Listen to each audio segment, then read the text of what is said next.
Welcome to Bear Archery's Hunting 101 podcast, where hunters new and old come to learn and find inspiration from stories of hunts gone by.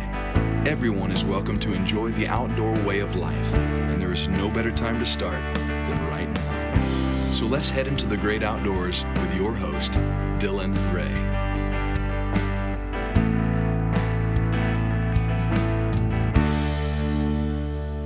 All right, guys, welcome to Bear Archery's Hunting 101 podcast. As always, presented by our fantastic friends over at ScentLok.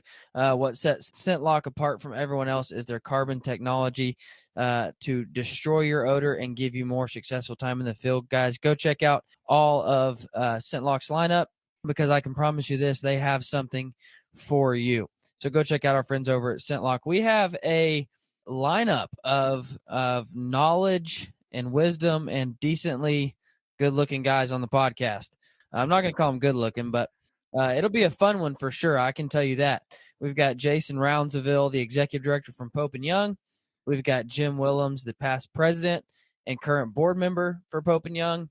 And we've got Kip Adams, the chief conservation officer at the National Deer Association. Gentlemen, how are you boys?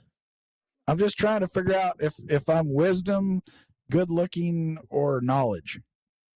Oh, well, I told myself I wouldn't assign which one was which. Okay. Don't hurt feelings. Yeah, hey, Dylan, Kip Adams here. I'm still trying to figure out the same thing as well. Yeah, and Kip, welcome to the show, man, for the first time. We've had several other voices from the NDA, but this is your first go at it. I certainly appreciate the opportunity, Dylan, and look forward to being in on this conversation today. Now, really what I wanted to address, and I know it's been addressed before, we're certainly not the first ones to address this, but I wanted to have the voices from the record book, but also the voices from the conservation side of things, talk about this escaped deer that was shot here in Kansas. And I don't really have to dive much into the story. You've all heard it, I'm sure. A deer was escaped from a high fence and got shot by a hunter a couple weeks later, 10 days later, however long it was. And there was a big ruckus about, is this the new world record? And so I wanted to, we'll start with Mr. Willems. We all know it's not going to be a world record, but Jim, why is it not going to be a world record? A deer like this isn't accepted in our record books or the Pope & Young record books or any of the record books that recognize wild, free-ranging deer. And the organization like Pope & Young Club, it's all about free range and fair chase. And the deer farm industry has become very powerful, and they for lack of a better word, in order to make a profit, they have to create bigger and bigger deer to get people to try to go after them. But one thing that we have to recognize as hunters is a deer on a deer farm is no longer really a deer. It is considered livestock.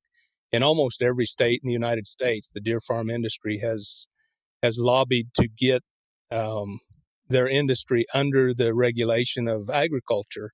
So now all of a sudden, what looks like a deer is really very little more than beef or a horse or a pig or a sheep. It is a commodity raised behind a fence that really has nothing to do with hunting, absolutely nothing to do with free range, and nothing to do with fair chase.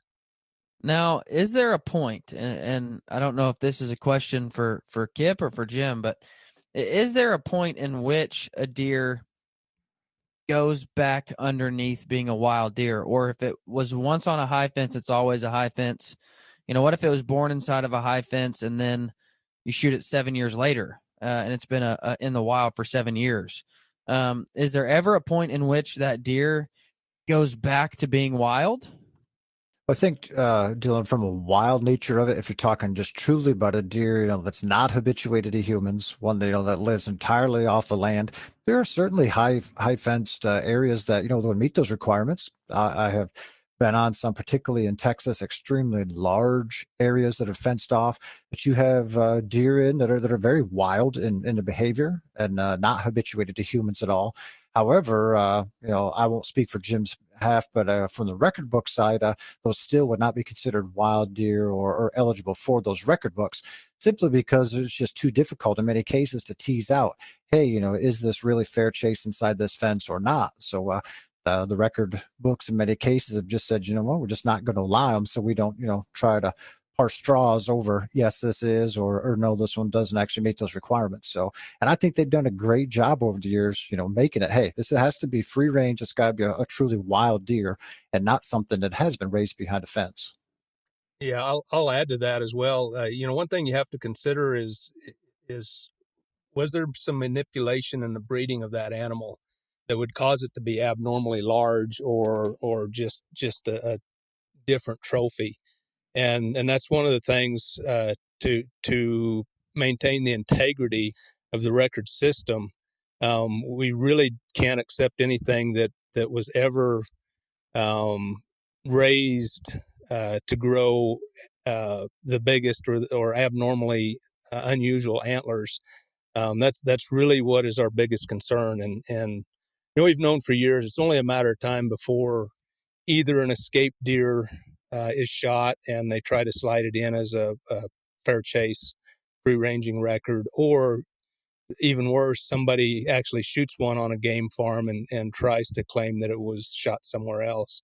And that's something we're always looking for and diligent about. And it's all about maintaining the integrity of the records. And you could do a comparison to other sports. Consider baseball, for instance. The whole steroid issue just really skewed the records and turned people off of baseball. And steroids, without a doubt, was bad for baseball and gave the whole sport a black eye. And we have to be really careful to not allow modern technology to manipulate our records in our sport. And we have to be diligent to do what we can to keep the unfair trophies, for lack of a better word, out of the record system. Now, before I move on, I do need to give a quick thank you to our friends over at Season Report. Season Report is a website, and I would encourage everybody to use it. It's seasonreport.com. You can use code hunting101 to get it for $10 for the entire year.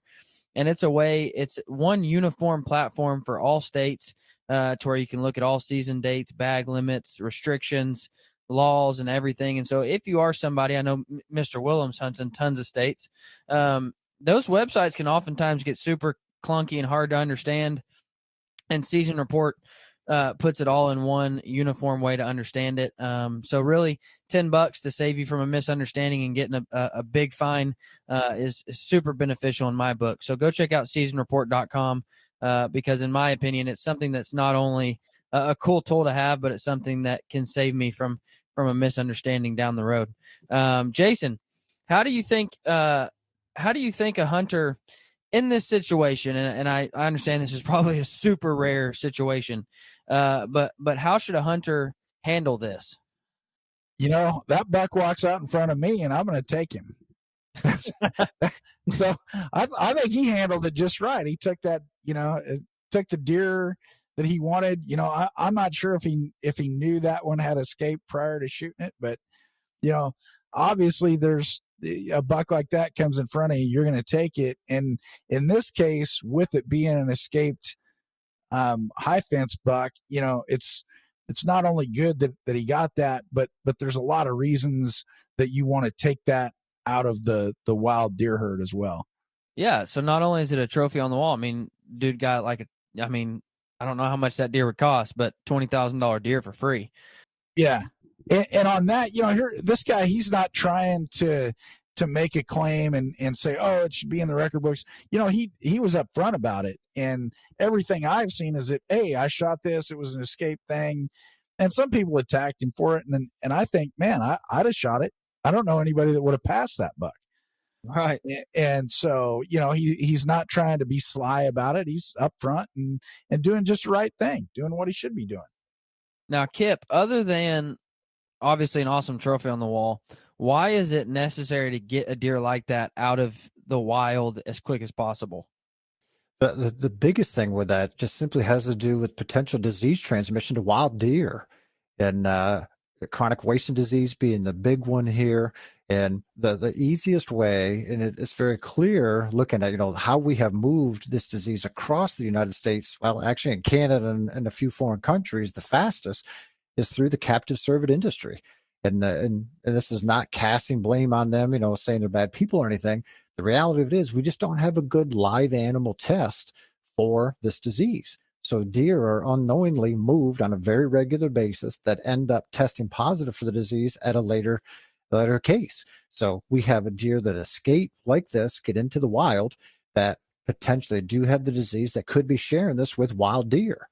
One of the big dangers of CWD is it's very slow incubation period, meaning most of the deer that have this disease, we will never see the symptoms, we as humans. And that's because deer carry this for an average of 18 to 24 months before they show any of the symptoms, when then they waste away. It's the classic symptoms that we see. However, nearly the whole time they have the disease, they are shedding the infectious materials into the environment, where other deer that come in contact with them can then contract the disease. So this particular case, this buck escapes. If it would have had the disease, and God, I hope it doesn't, if it did, it could be shedding those materials so that all wild deer that come in contact with this deer, or places where this deer had urinated or defecated, those other deer could contract the disease. So just from that end of it, it is a terrible, terrible situation for wild deer when a captive deer escapes. So we should do everything possible to remove them from the landscape immediately. And actually, to this hunter's credit, this deer didn't have an ear tag. If it would have, people would know immediately. But all too often, those deer don't have ear tags. And, to his credit, he saw the hole in the ear where that deer used to have an ear tag. So he knew immediately there's probably a good chance this did live on a farm. So there's way too many examples, Dylan, of these game farms, even ones that are in the herd certification programs, that suddenly, they receive deer from other facilities, they ship deer, then test positive for this disease, and then have unknowingly sent this disease all over the place, which is literally the absolute worst thing for wild deer and for hunters who pursue wild deer. So that is the single best reason to absolutely get this deer off the landscape. Now, I have a question because everybody was commenting, man, I hope it bred a bunch of does. And I'm like, well, it was killed in the middle of September, so I doubt it bred a bunch of does. But what are the chances that buck even breeding special deer? Because in my mind, I'm thinking, well, just because my dad took steroids doesn't mean I'm going to come out jacked. So that deer's offspring isn't going to be pumped full of the protein and growth hormones and all that stuff that deer was in the high fence. So would that deer have even produced abnormally large deer? There's certainly a chance that he would have, but it's not a guarantee. And the most recent research taking a look at this, who see lots of examples of very large antler bucks who have sons with small or average antlers. So it's not a guarantee that his sons would have large antlers. And what we need to remember is in captivity, one of the reasons they can breed, such excessive antlers is because they can take a specific buck and match it with a specific doe. In the wild, that doesn't happen. The doe is given half of the genes for their son's antlers, and we certainly can't predict which does have the genetic traits to have bigger antlers in the wild. And even some of those bucks in the wild, it's very clear that they don't all pass those genes for large antlers on. So that's a common thing. As hunters, we think, man, I hope he bred a bunch. I hope there's a whole bunch of sons out there just like him. But the science just does not back that up. First of all, you're exactly right. Time of the year, it's unlikely he bred anybody. And and if he did breed some, there's no guarantee at all that those deer would have, or those does would have buck fawns. And even if they did, that they would have large antlers. Certainly not going to have large antlers like him. Something that essentially was created in captivity. Now, another question I have is, where does it stop? Like, we see these deer in these fences, and they constantly just get bigger and bigger and bigger and bigger. Is there any point, like, is there any kind of, and this might be a loaded question or even a dumb question, but is there any like potential growth in a whitetail because they're producing these crazy deer? I mean, is there ever a stopping point to this? I sure wish that that there was. We know that naturally deer can only carry a certain amount of weight on their head. And if you take a look at, this deer and many of the deer that they're growing in captivity, those largest ones, those bucks can't even hold their heads up. If you look at some of the look at a record book elk, a free ranging elk, that's in, the high 300s, 375 or whatever. They are raising deer and whitetails in captivity to have more than that. So, a record book elk is a truly majestic animal. I mean, it is a huge animal. Whitetails are not supposed to have that many inches of antler on their heads. They don't have the musculature. They don't have the bone structure to properly carry that much around. So, some find these deer in captivity just be fantastic that they're growing, 300, 400 inches of antlers. I find it quite grotesque, actually. And I'm a huge deer nut. So you're not going to find anybody crazier about deer than me. But the fact that, they are unnaturally growing antlers like this on whitetails, I find it pretty disgraceful to whitetails that I consider an extremely noble animal. And, the fact that an animal can't even hold its head up from the weight that's there, I don't think that's something that should be celebrated. Right. Now, Jim, from a record standpoint, is there any kind of, and this obviously gets down a wormhole and really hard to ever even tell, but say that deer does breed and it does produce incredible genes. Would that deer then be accepted in the books?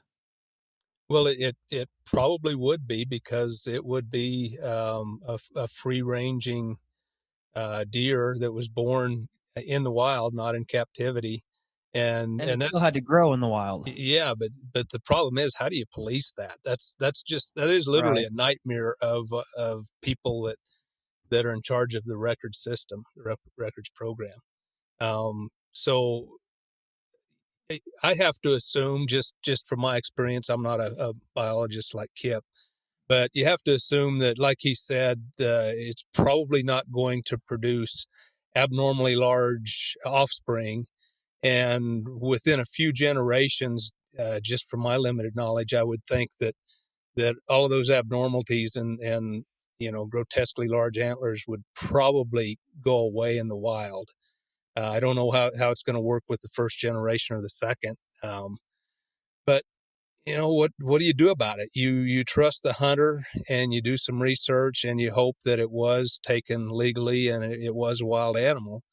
And up to this point, I think we've been really fortunate that we haven't had to deal with that type of situation. We are seeing bigger and bigger animals in the wild, but 90% of that has to do with we're letting them get older, which creates larger antlers. And people either love or hate trophy hunting, but trophy hunting really is just looking for the biggest, most mature, oldest animal that you can find on any given hunt. And that could be something with really big antlers, or it may not be. It may just be an old deer.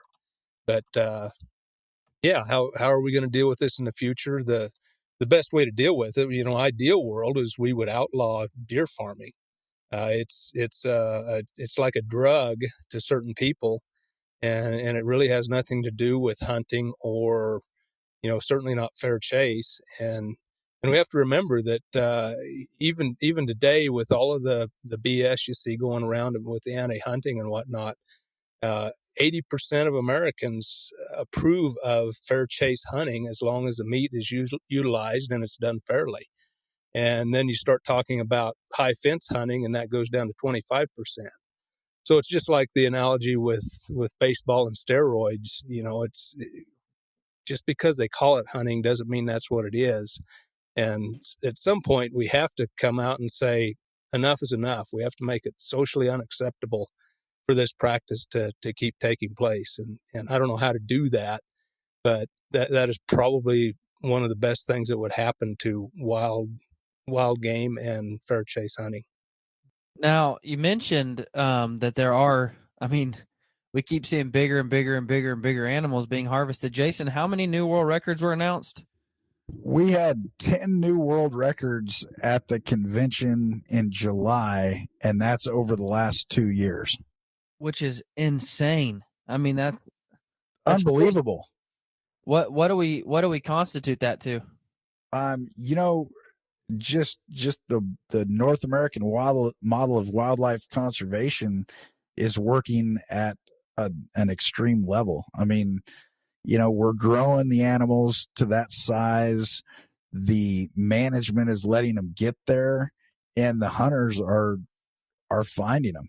The people that are out there, and you've got some guys that they just kind of get lucky, and that happens too. And then you've got guys like Jim that they're truly out there chasing the giants.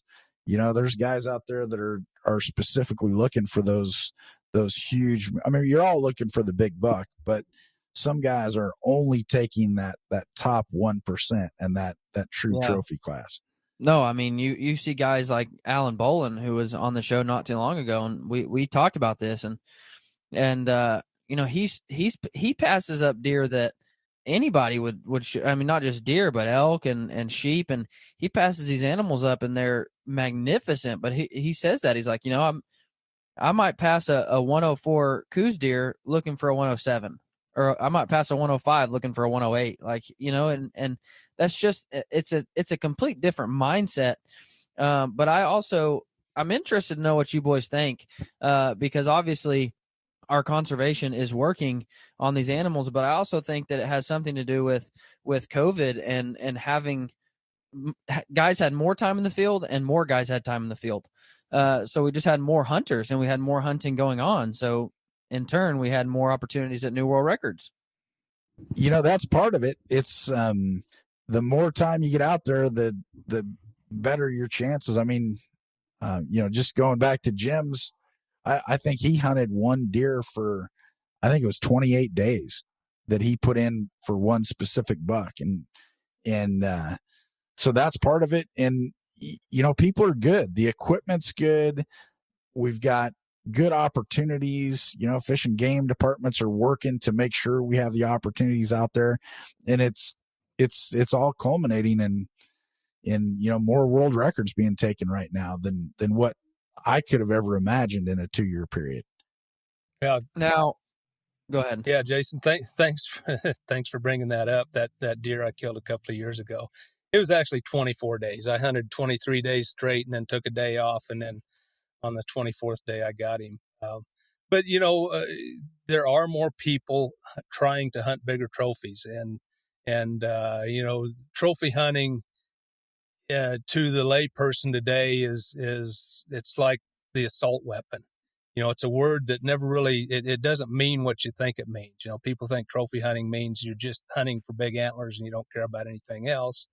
And that's literally not, that has nothing to do with it. We're hunting for the experience, and the harder you try to get one particular animal, for one thing, the longer you hunt, the more experience you get, the more you learn, the more you see. And, during those 24 days when I was hunting that one specific deer, which, by the way, I had never even seen before. I had a nighttime trail picture of him, but never laid eyes on him until that 24th day. The experience you get in the wild is just unbelievable. The things you see and the emotions that you get trying to make that work. It's just an unbelievable experience. It's, there is really almost an intimacy that you get in that next level of commitment and that more time that you spend out there, because you just see things when you're out there for a longer period of time that you just don't get if you have 2 or 3 days, or, in some cases, if nothing wrong with hunting with a firearm, but if you're out there, okay, you see a deer at 100 yards, it's, safety's off, the deer's down and the hunt's over. Well, if you're out there for the kind of time that we're talking about here, you're seeing things and experiencing things that you just don't get in the click boom stage of a hunt. And that was my appeal to archery, because rifle hunting is where I got my start. And, I remember as a kid thinking, well, that was cool, but it happened awfully quick. It was, I don't want to say it was easy, but it was easy. You sit there and wait, and when they step out, you shoot them and it's over. And you never get that feeling of, oh, they're hung up at 42 yards behind a tree and I can't get a shot. And And I remember like coming home and telling my wife, like, well, yeah, I had my deer at 18 yards, but I just couldn't get a shot at him, and she just couldn't understand that. And I'm like, well, it's behind a tree, or I never. It was always quartering or facing straight towards me. I mean, all these things, and that kind of chess match is what drew me to archery. And then, thanks to Jim Willems, that's what drew me to traditional archery. And Jim, I haven't got to have you back on the show since I did harvest my first deer with a recurve. And that's kind of been, that process has kind of been documented through the podcast. And so, if you're listening to this and you've kind of been following along with my traditional journey, I owe a lot of that to Jim Willems. So thank you so much, Jim, for not only teaching me, but getting me hooked on that way of archery. Well, that was an absolute pleasure working through that with you. I do wish you would have picked somebody a little more knowledgeable to help you through that. And I know you got advice from a whole lot of other people, but it's always exciting to get somebody started on something new and something you're passionate about. So yes, you planted something in me that I doubt my wife would have ever wished was planted, because now I go out and shoot every day and spend too much time tinkering with it, and it's just a fun way to hunt, man. That's for sure. Now, Jim, and I don't know if Kip has anything to add in here. You mentioned something along the lines of this deer and him being able to keep it. Walk me through that a little bit. Well, it's the captive cervid industry in Kansas is ruled by the agriculture Department of Agriculture, and because of that, this near as I can tell, this deer is no different than a heifer that got loose. And you can't shoot a heifer and keep it when it belongs to somebody else, because Kansas is a free range state. So it'll be really interesting to see the legalities of this. It's great that the guy shot it, but that deer actually was owned by somebody, and it's not a wild deer. I don't know that you'd even be required to put your license on it, because it was literally a piece of livestock. So I'm interested to follow this and see what happens with it, but I would assume that the original owner is going to want that rack back, because it has value, and it has considerable value. So he could probably even ask for the meat back under the laws. So that's one of the things that has me intrigued, is what is going to happen. What's the end result of this? And I think everybody needs to be aware of the legal issues that could be out there. Does anybody know if he tagged that buck? There was a tag on it in the pictures. I mean, if he tagged it, then it would be, I mean, because you couldn't not tag. You shoot a buck like that, you can't, I don't know that you could assume that it was an escaped. Even if you thought so, I mean, I don't know. Seems like you still states put a will tag look at on that it. a little differently. Yeah, I think you're right, Jason. You have to tag it, because he didn't know that it was, given the size of the antlers, there's a good chance that it came from a fence, but he didn't know that. So legally, he would have to tag it. States can look at that a little differently, as Jim alluded to on, is that still livestock? Some states still classify captive deer as wildlife. Some don't. As Jim said, some, actually many now, do classify them as livestock. So it will be interesting. But the point that I'm going to take on this is where Jim said he may have to give the meat back. That is a big sticking point, with a lot of this, because there are a lot of drugs used in deer on captive facilities that either aren't labeled for use on deer, so they're being used off label, or they are being used in the withdrawal times for those medicines or those drugs before human consumption are not being met. So hunting is so popular today, and it is so approved by the hunting public, or the hunters, the general public, in large part because of the use of that meat. However, as soon as you can't eat it anymore, that approval drops tremendously. And that's the case for a lot of these deer behind fences. A lot of those deer cannot be eaten, or at least they can't be eaten safely, because of a lot of those drugs that are being used. That's not advertised, by those facility owners or the people going in to shoot animals on there. And I'm not going to call them going and hunt animals there. In many cases, that's not hunting at all. It's simply shooting. In a lot of cases, those deer cannot be eaten simply because of the drugs that are used, which raises another factor for all of those deer that escape, if they were treated with stuff that makes it not safe for a hunter to consume. And, obviously this was a huge buck. So it got a lot of publicity. What if it wasn't a big buck? What if it was a doe, or a small buck that was, didn't realize it came from a facility? That may have been treated with drugs that made it unfit for human consumption. That this hunter may have eaten. So that's a whole nother issue relative to captive facilities here. That that it doesn't make the headlines in a lot of cases, but it's absolutely a huge concern for hunters and for wild deer that we need to be aware of. Now, I don't know if there's a right answer to this, but if the deer is taken from him, does he get his tag back? He I think should that if he he put it. I mean, absolutely would. Yeah, I know many cases where wildlife officers have reissued a tag for situations, that maybe not this exact situation, but for others where they had legally tagged an animal and then for whatever reason, was unfit for consumption. Or some states don't make any guarantees to the quality of the meat. Hey, if you shoot a deer that tends to be deer, elk, moose, or whatever that's unfit for consumption, so be it. However, some will reissue a tag, particularly for whitetails and in areas where their deer are abundant or overabundant. So I don't know exactly what Kansas a law enforcement officer would do to this, but if he can't keep it, I would almost guarantee you that they would issue him another tag, given that he did everything right.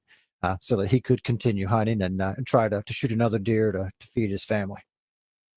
Now, based off of your answer, Jim, in the first place on this keeping it, does that mean it basically comes down to whether the hide fence says we want that back, or does the state decide that? Because it is, like you said, the hide fence is property. So does it come down to them saying, "Hey, we want our deer," or does the state just say you're giving it back? Well, that's why I think this is so interesting, and I want to keep track of it to see what happens with it. You would think that they have record of the deer being their property. They could ask for it and not even get the state involved. And if the guy doesn't want to give it to them, then certainly they could take legal action to get it back. Now, would they do that and draw the unwanted attention to what's going on there? I don't know. But if I was this person that shot that deer, and to his credit, he had an exciting hunt there for a little while where he thought he really had something great. I would be in touch with that game farm and offer it back to them in exchange for a letter to ensure that they never take legal action for taking their property. Because like I said, Kansas is a free range state. You can't just go out and shoot somebody's cow or horse or pig or sheep because it's on your property. You do that and you're liable for that animal. And I don't think a deer would be a whole lot different, other than, if it came down to a court of law, I'm sure people would have to wonder, it looked like a deer. It seemed like a deer. He probably didn't intend to do anything illegal, but I'd be a little bit concerned about being in possession of this animal. Yeah, I had one time where I was hunting and and somebody, and I don't know where it came from because I was miles from anybody's house, but a giant 400-pound pig comes walking through there, and I was like, man, I really want to shoot you. You would be delicious. But I couldn't, obviously. Now I've got one more kind of rabbit hole to go down, but before I do, I need to give a thank you to our friends over at Minus 33 Merino Wool. I'm a huge fan of Merino Wool. I know Jim is, and Minus 33 just does it really well. So go check out Minus 33. They have a full line of Merino Wool from early season to late season. I pretty much wear it daily. And then obviously when it gets into late season, I move into heavier stuff, but go check out Minus 33 Merino Wool because it is a very high quality merino. Now, Kip mentioned Texas, and that's something that I love to hunt in Texas. Is there any kind of, because like Kip mentioned, some of those ranches in Texas are 100,000 acres and they're in a fence, but the deer aren't raised, they're not farmed. Obviously they have fences for other reasons, and these deer have literally never seen a fence before. So is there any kind of, does that play a factor in anything, Jim? Well, we had this discussion 20 or 30 years ago when high fence hunting became popular. And like you said, there are ranches in Texas that are huge. And obviously the hunting within those fences is pretty much fair chase. But as an organization like Pope and Young Club or Boone and Crockett, we kind of work together on this. What is the limit? You know, is it 5,000 acres? Is it 10? Is it 100,000? And what we really decided on is, you know, what's the purpose of the fence in the first place? And the purpose of the fence is to keep the animals from within that fence of getting away. And if you have a high fence where the animals cannot leave the property, or the intention is to keep them from leaving the property, it really doesn't matter how big the property is. You can still have a good hunt there, but it is no longer considered fair chase simply due to the fact that you have a barrier to keep the animals from leaving your property. What about these low fences in Texas where deer could jump it? Is there like a height restriction on fences? I'm just curious. I don't know that we've really put anything in writing as far as the height of the fence. So I don't know that that's an issue. But it really comes back to, is there a fence designed to keep the animal on the property? And that's really all it amounts to. If the fence is low enough that the deer can get through it, or if there's openings or whatever, then it's no longer a high fence operation. And if the deer can leave the property, then it is a free ranging deer. Gotcha. I was just curious because, you know, I've been to places in Texas where once you go inside the fence, there's roads and it's almost like you don't even know you went to a fence because you're still on gravel roads and you can drive for miles and miles on these gravel roads and you know, deer inside that fence have never even seen a fence. And so you just, and again, it's not some kind of farming operation. They're not growing deer. They're not, but there's a fence. And so I was just curious to know if there was any kind of defining factor there. Yeah, one thing to add, Dylan, is just from a terminology standpoint, different states, you know, refer to fences, you know, in different ways. And in Texas, especially, you know, Texas is like 97% private. And if you are in Texas, almost all huntable land is considered either as broken into one of two categories: high fenced or low fenced. You know, and many people think of low fence as, okay, that's lower. You know, is it still welded wire? Is it still something that holds deer? At least to a Texan or somebody hunting in Texas, a low fence situation can literally be a 3 or 4 barbed wire cattle fence. So they have their high fences, which are absolutely made to restrict deer movement. And that's what Jim is saying, you know, is not eligible for the record books.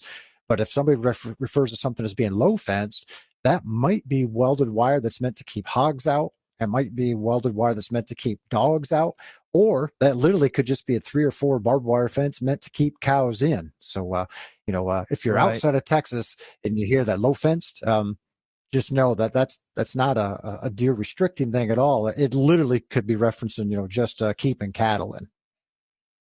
I got you. No, I was just curious, you know, because Texas is an incredible opportunity to hunt. So game rich and such a fun place to hunt, really. And you know, you talk to guys. I know me and Jason have talked to Ben Solaris out of Australia, and he's hunted however many different countries. I don't remember Jason. And we were talking to him about his favorite place to hunt, and he's like, "Man, I love South Texas." And we're like, "Really? You get to hunt? You know, you've hunted Argentina and all these cool countries, and you're saying South Texas?" But majority of the time, like you said, Kip, if you're hunting in Texas, you're either in a low fence or a high fence. So I just wanted to kind of shed some light on that. What do you boys got planned for this fall? Any big plans? I know, Jim, you're on a hunt right now. You took the time to come on a podcast while you're on a hunt. Yeah, Dylan, I'm in Southwest Colorado hunting black bears. I really enjoy hunting bears. I don't kill very many of them anymore because, you know, what are you going to do with another bear rug? But I'm determined to try to kill at least one more really big bear. That's a good problem to have, isn't it? Me and Jason don't have those kind of problems. Yeah, I think Jim's probably always going to be determined to kill one more big something. Well, yeah, I guess you're right. The sad thing is, I'll never kill a bigger whitetail than what I have. But Everything else is pretty much up in the air. I can always find something bigger. How But big yeah, was that whitetail, Jim? 191 and 3/8 typical. God. Yeah. That's a nice thing about us, Dylan, is we're shooting these little ones. It's easier for us to better them. Yeah. Yeah. Yeah. The ceiling's pretty low for us. Yeah. Yeah. It's like I could dang near step over it. It's knee high. But Jim's got a different ceiling. So I'm in the middle of 3 different hunts in Colorado. I had an antelope tag, then I had a mule deer tag, and now I have a bear tag. And I killed an antelope. It only took me 12 days. It was the toughest antelope hunt I've ever had in my life. But I had a great time. Just the things I saw and the experiences, and got some great stories to tell there. But the deer and the black bear, they're kind of kicking my butt this year. I'm done with the deer hunt. I didn't get a mule deer, and the black bear hunt's not looking great. I could stumble onto a big one here in the next 2 days, but chances are I'm going to go home with the tag still in my pocket. Now, have you seen a lot of bears or no bear? I mean, are you seeing a lot of small ones or just no bears? Well, I typically don't see a lot of bears unless you just find that perfect spot. But what I do is I'm looking for sign, looking for the feed areas. And, this is my 3rd day to hunt, and I've seen 3 bears, all small ones. But I know where a lot of them are. I just really don't go into the brush and go after them until I find a big track that I want to try to circle in on. And I found a big track yesterday midday, a little over 5 miles from the road, and spent the day trying to find him. And as the day's getting longer, I'm thinking, do I really want to kill a 400-pound bear 5 miles from the road? And the answer is, yeah, I probably would. But I wouldn't really enjoy it. That wasn't much of a question for those of us that, Yeah. Jason, Absolutely. you picked up antelope this year. I did. I had a good hunt in Wyoming with our friends at Bear Track, and TJ and his crew took good care of me, and I saw a couple of nice bucks, and then panicked and shot a small one. And hey, it happens. And then I went to Idaho, and it's the first time I've ever really done that. I went to a new area, not a lot of antelope, but very low density, but it was a neat area. And I actually connected with it wasn't a monster, but it was the nicest buck that in having cameras out for about 6 weeks on several different water holes, it was the nicest buck I'd seen on any of my cameras. And that was completely do it yourself too, which makes it all the better. It was really cool. And, I got in there and put some cameras up early, went back and checked them. And I wasn't seeing a lot of antelope on any of it's not like, oh, there's 30 different ones coming each day. I was getting like one camera or one picture a week. And, some of it was, I had problems with some of the beef cows, messing with cameras and stuff, but it was a neat hunt, and really, I'm really proud of that one. Whether or not it actually gets into the books, I'm still really proud of that animal. Sometimes they just mean more, no matter how big they are. Yeah. Well, and let's be honest. There's areas where you're just not going to be able to kill a really big animal. They just simply aren't there. But if you can do what you did, identify, one of the top ones in the area, even though he's not huge, he's still one of the biggest ones there. Now that is a real trophy hunt, because you targeted the biggest one you could find and you got him. So, man, that's what it's really all about.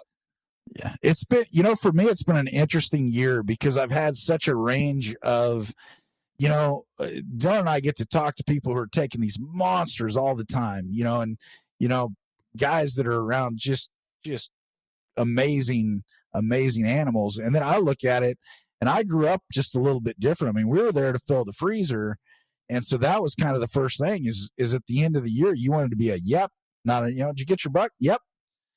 And so for me, it's been a little bit of a mental dance to get into the, more of a trophy hunting mindset. I went to Wyoming, and I'm like, hey, I'm going to get my Pope and Young buck here for my antelope. And then all of a sudden, I saw this buck, and And for 2 days, I didn't have anything really come in. It was windy and they were kind of a little skittish. And so you start getting a little bit nervous. And then I had a buck come in that I knew I wasn't going to take. And then it's amazing if you take a, medium-sized antelope and put your 10 power Swarovskis on him at 19 yards, all of a sudden he just looks bigger. And so I wound up, I shot this buck and he didn't go very far.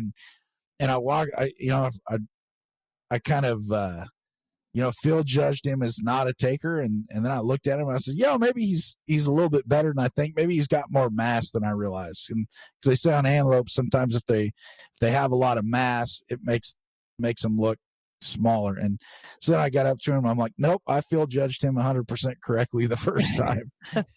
But it was still neat. But, on that one here, I was on a hunt, in Wyoming. And that one, I was disappointed in myself for not taking a bigger antelope because the realistically the chance would have been there. And then in Idaho, it was kind of the opposite. It's like, wow, I went in here and they're probably both similar sized antelope, but that one I was really proud of because I got a very good specimen for that area. And I mean, he was missing teeth. I mean, he was old. He probably wasn't going to make it another year. So it was kind of a really neat situation.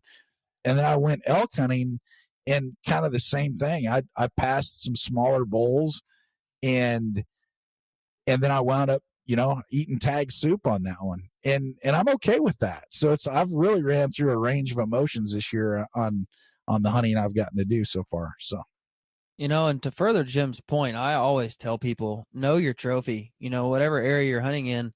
I go back and hunt in Arkansas with my dad every year and I'm not going to kill a giant deer, but we sure as heck can find a big deer for that area. And so, one deer on my wall in my basement, it's like 115-inch deer. And people are like, why is that one mounted? And I'm like, well, dude, that's from Arkansas. That's a giant in Arkansas. Well, not a giant, but that's a big deer in Arkansas. And you just have to know where you're hunting and what kind of animals that area is going to produce and accept that, hey, I might shoot a big animal for this area that's not going to be big for the rest of the country. So you just got to understand that. Kip, what do you got planned this fall, man? I have I'm in northern Pennsylvania. So I travel so much for work during the year that I really enjoy being home come hunting season. I have 2 young kids, a 12-year-old son and a 15-year-old daughter that both just love to hunt. So I like being here and hunting with them every day that I can. Our archery season opens this weekend, so spirits are high in Pennsylvania. But I took my son to Maryland 2 weeks ago to bow hunt. Their season opens before ours, so that was a nice dad and son getaway. I will do most of my hunting here, but I'm going to take my daughter to North Dakota in early November. So that'll be a nice trip. So going to be a good fall for sure. So how was your hunt with your son? Did you guys harvest anything? He did. He shot 2 does while we were there. So fantastic way to start the season. Great hunt. We didn't see a lot of deer, but which of course, even if you don't get anything, seeing deer is always fun. But he was able to get 2 does, 2 great shots. So it was nice. Short blood trails is always a benefit. And yeah, we had an outstanding time. We went down on a Friday and he was actually had off school, which took away from it just a little bit. He didn't miss school, which was good from my end, but he was looking forward to actually missing school to get to go hunting, which apparently at that age just adds a little bit of excitement to the hunt. But we had a great time, Dylan. Absolutely fantastic time. Yeah, I can't wait for my son to be old enough to go out and go hunting with me. I look forward to that immensely. He's always out checking cameras with me and trimming lanes, and we have a blast, except for this last weekend when he brought a bunch of poison ivy home. But that happens, I guess. Well, gentlemen, thank you so much for coming on. I have one last question for each of you. Jason, my question is a little bit different than the Pope and Young question that we ask. But Fred Bear was big on his field notes and big on taking notes and learning how to be a better sportsman and a better hunter. And so what's one field note that you guys can share with me, one quick tip that I can put in my back pocket and make myself a better sportsman with? We'll start with Jim. Okay, well, usually I'm prepared for this sort of thing, but now I'm not. So let's just say work on your tracking skills.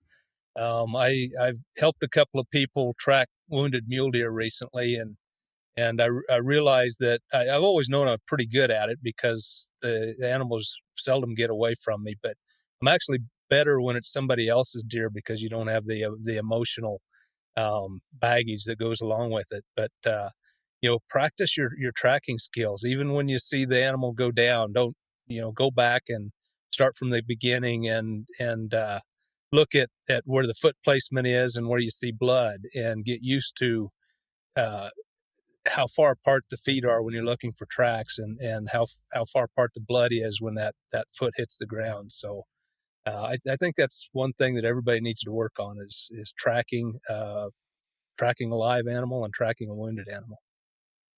I went out and helped my buddy. Believe it or not, Jim, I've already got somebody else hooked on hunting with a recurve, and they were at my house and doing some work around my house for me, and I was out shooting my recurve, and he just showed a lot of interest in it. So we went out and bought him a recurve and got him some arrows, and he called me the other day, and he said he was out checking trail cameras. He said, I had my bow with me just in case, and he said I saw a bedded buck. And so I crawled up to this deer and got within 13 yards of him, ended up shooting him like 7 yards, I think. And just a really cool story. And so he calls me and says, can you come help me track it? And so me and my son go out there, and because again, I want to get him as much involved as I can. And we didn't find a drop of blood anywhere. Well, I'm sorry. Right after the shot, we found one drop of blood. And he said, dude, I saw the arrow go in. Like, I know it was a great shot. And so we keep looking, and we were in like armpit deep stuff trying to look for this deer. And sure enough, it was just as dead as could be. And we ended up, we couldn't find blood, probably because it was so high. I mean, the grass was just so high. It was just so thick and hard to find blood. But we ended up tracking him because my friend said, well, when I saw him run off, he dropped over the ridge, but I kept seeing milkweed come up. And so we were tracking this deer based off of, well, he had to run this way because there's a lot of milkweed over here, not over there. And so that's how we ended up tracking the deer, and we found it. Yeah, that's the end of a great story, man. You just have to stay persistent. If you think it was a good hit, if the guy thinks it was a good hit, you have to assume it was, even if you're not finding much blood. Another thing, consider this early in the year is the deer have so much fat on them. Sometimes they don't bleed as well. And you just have to, like I said, learn how to track their footprints and maybe not rely so much on blood. Yeah. Jason, what's a tip you got for us? Just real quick, I'll give my tip, but I've had it. I've had a couple of elk that I literally put a good arrow in them, watch them go lay down, and there's not one speck of blood between where they got hit and where they laid down. So it like Jim was saying, you have to do the tracking, and sometimes it's, like if for deer, for example, when you're walking through the forest, we're 6 feet tall. It's a different view when you're down lower. And so get down a little lower and just look and just say, okay, we have to do that often where you look, and a lot of times they'll run in lanes, and it's like, okay, if you're a deer, obviously you're not going to run right into the tree. So you're either going to go left or right.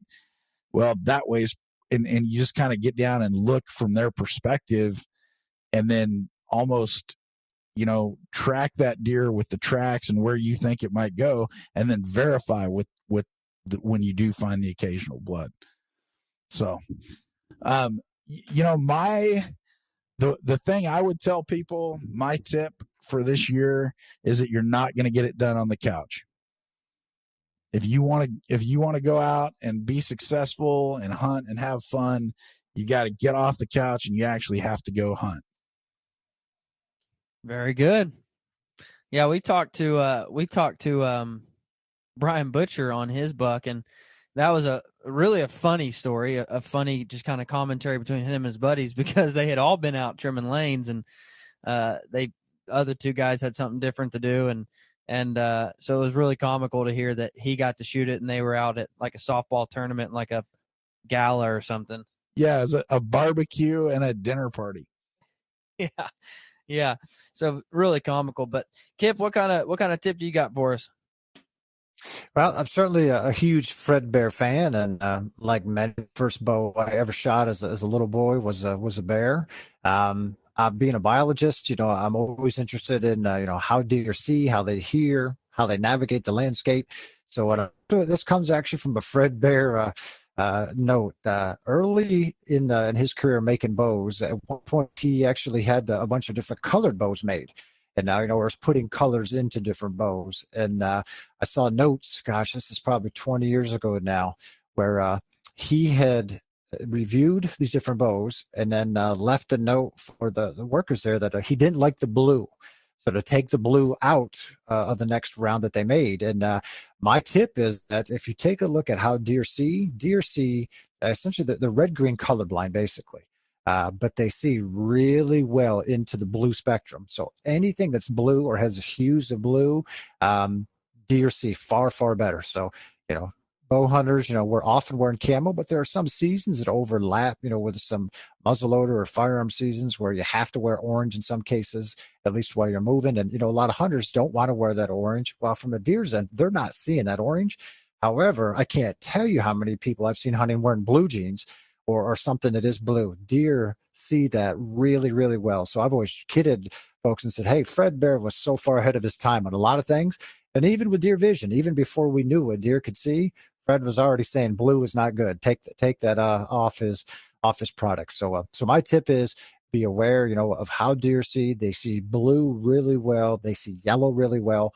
Everything else is pretty modeled to them. So be aware that even if not that you're wearing blue or yellow in many cases when you're hunting, but a lot of people, when they're scouting, they'll get a little lax on some of what they're wearing. So deer see those colors extremely well. So be sure to leave those home when you head afield. A lot of guys also have blue or yellow accents on their bows, and that's going to stick out to those deer. Exactly. Great tips, gentlemen. I appreciate your time coming on. I appreciate you guys shedding some light on this topic and this situation of the deer getting out of a high fence. Guys, good luck this fall. And as always, if you guys do harvest a deer, I would absolutely love to see it. Send it over to me at thehunting101podcast@gmail.com. If you have any tips of your own, if you have any field notes you'd like to share, send them over to thehunting101podcast@gmail.com, and we might discuss them in a podcast sometimes. Guys, thanks for listening. You guys have a great week. Thanks, Dylan. Dylan.